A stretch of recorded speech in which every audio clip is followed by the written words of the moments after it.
इतनी बड़ी संख्या बल रहेगी और देश के हर हिस्से से लोग आएंगे, एक दूसरे को समझेंगे, आंदोलन का महत्व समझेंगे, आंदोलन का उद्देश्य समझेंगे और आंदोलन की आगे की जो रणनीति है उस पर चर्चा होगी कि किस तरीके से हम गांव शहर जाकर लोगों को कन्वेंस करें, लोगों को एकजुट करें और सरकार को विवश करें कि सरकार हमारी जो मांगे हैं उनको मानने के लिए मजबूर हो जाए और कल का दिन इतिहास के अक्षरों में लिखा जाएगा और किसानों की जीत में जो आगामी जो आंदोलन के लिए जो हम लोगों का पिछले 1 साल से संघर्ष चल रहा है तो इसमें मील का पत्थर साबित होने वाला है। देखिए ऐसा है, समय समय पे रणनीतियां बदलनी पड़ती हैं।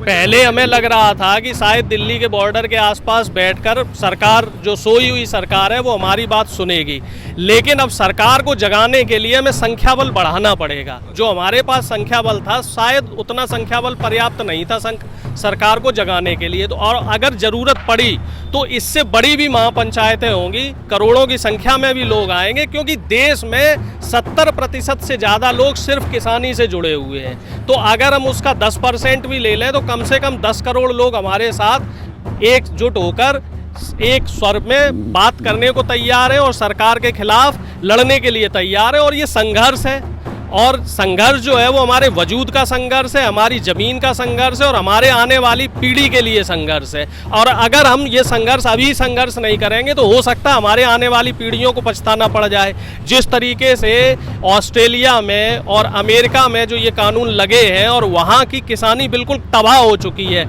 आपको जान के ताज्जुब होगा कि जो अमेरिका में जो ये कृषि कानून लगा है उसका दुष्परिणाम इस तरीके से आया है कि सिर्फ 2% किसान वहाँ बचा है और वो भी 2% किसान है वो सिर्फ सरकार द्वारा दी गई सब्सिडी के सहारे ही जीवित है। अगर वहाँ की सरकार उनको सब्सिडी ना दे तो वो किसान भी तबाह हो जाएगा। तो ये चीज़ हमें समझने की ज़रूरत है कि ये जो कानून है ये सिर्फ कॉरपोरेट जगत को बढ़ावा देने के लिए है।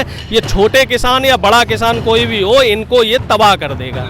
लोहिया जी की राम मनोहर लोहिया जी की एक बात बहुत अच्छी है जो हम सब लोगों को याद रखनी चाहिए कि विपक्ष निकम्मा हो, संसद आवारा हो तो जनता को सड़क पर उतरना ही पड़ता है। इस समय विपक्ष अपनी भूमिका को मजबूती से नहीं निभा रहा है और जो संसद है या फिर हम कह लें सत्ता पक्ष है ये निरंकुश हो चुका है, ये व्यापारियों के हाथ में चला जा चुका है। इसको जनता के दुख दर्द से अब कोई लेना देना नहीं है। तो देश की जो जनता है, किसान है, मजदूर है, इसके पास सड़क पर उतरने के अलावा, आंदोलन करने के अलावा, सरकार का विरोध करने के अलावा और कोई दूसरा रास्ता नहीं बचा है। किसान तो किसान, देश का युवा तबाह है।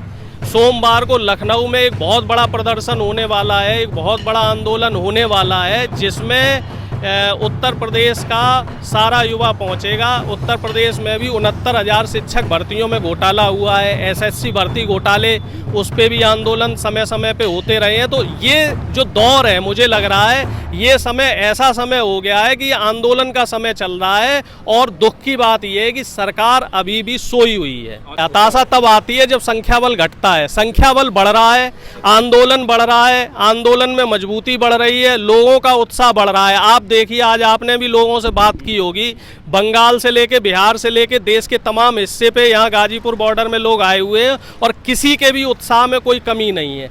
चाहे वो बच्चा हो या वृद्ध हो, हर किसी का उत्साह दोगुना चौगुना हो चुका और सभी पूरी तरीके से आश्वस्त हैं कि हम अपनी मांगों को पूरा करवा के ही यहाँ से हटेंगे।